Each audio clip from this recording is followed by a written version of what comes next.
Қайырлы күн балалар, бүгін тағы да дара және күрделі сын есім деген тақырыпты өтесіңдер. Осы сабақта мәтіннің мазмұны бойынша өз ойларыңды айтасыңдар, диалогқа қатысасыңдар және сын есімдердің түрін ажыратасыңдар. Алдымен қызықты сәлемдесу жасап, бүгін Тоқтар ағаларың, Тоқтар Әубәкіров, Талғат Мұсабаев және Айдын Айымбетов туралы жаттығулар орындайсыңдар. Демек, ғарышқа саяхат болады сабақтарың. Алдымен өткен тақырыптарды еске түсіріңдер. Мына сұрақтарға жауап беріңдер. Сосын 9-шы жаттығуды тыңдаңдар. Қазіргі кезде ғарышты игеру жылдам алға басып келеді. Аз ғана уақытта жер төңірегіне 2000-ға жуық жасанды серік ұшырылды. Жердің жасанды серіктері халық шаруашылығына үлкен қызмет етеді. Ғарыштан түсірілген суреттер ауа райын болжауға мүмкіндік береді. Жасанды серіктер арқылы телехабарлар таратылады.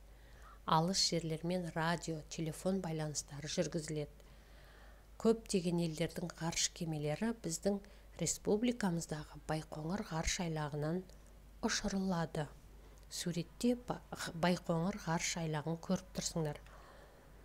Енді сендер мәтіннің мазмұны бойынша өздерің не білдіңдер, суреттерін салып көріңдер.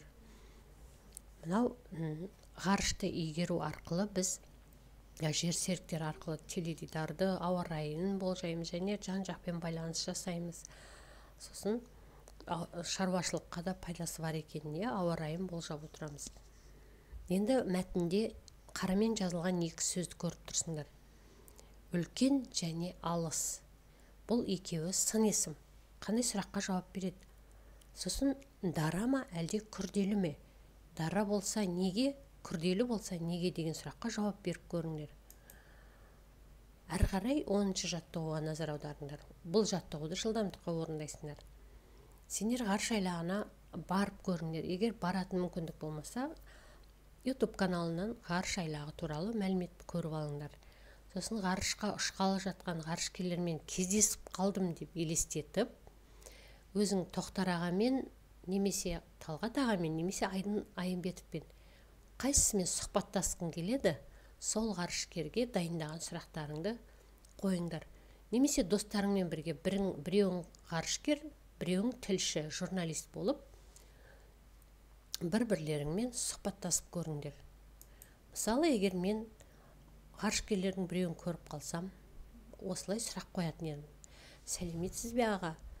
Сіз ғарышқа ұшуды армандадыңыз ба? Ғарышта қанша уақыт болдыңыз? Ғарыштағы ауа райы қандай болады? Жерге қонған кезде қандай сезімде болдыңыз? Деген сұрақтарға жауап алатын едім. Мен мына жерге ғарышкердің жауаптарын бос қалдырдым. Сен ғарышкер болып, менің сұрақтарыма жауап жазып көр.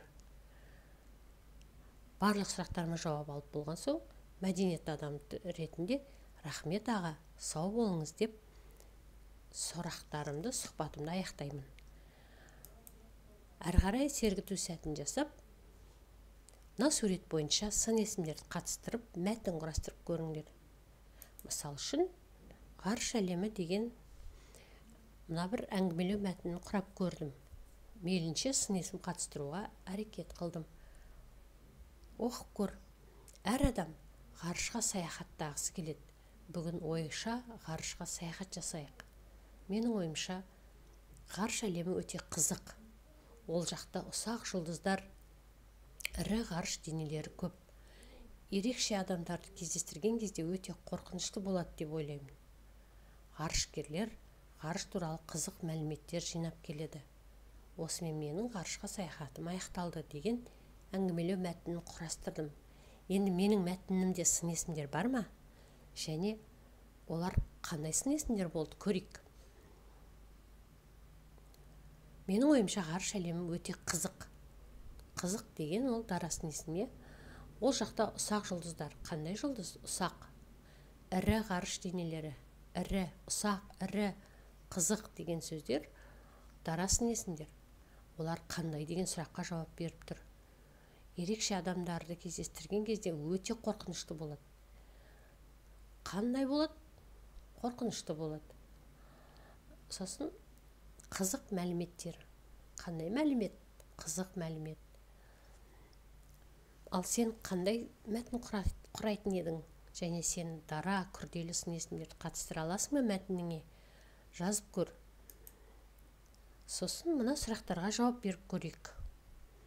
Бір дара және бір күрделі сын есім жазып көрейік. Мысалы, қызыл және қып-қызыл деген бір дара және бір күрделі сын есім жаздың. Енді бұл сын есімдерге қойылатын сұрақ қандай? Бұл сын есім нені білдіреді? Әрине, ол заттың түсін білдіреді. Мағынасы жағынан сапаны білдіреді. Бұл сын есім бірінші сөз дара, екіншісі күрделі.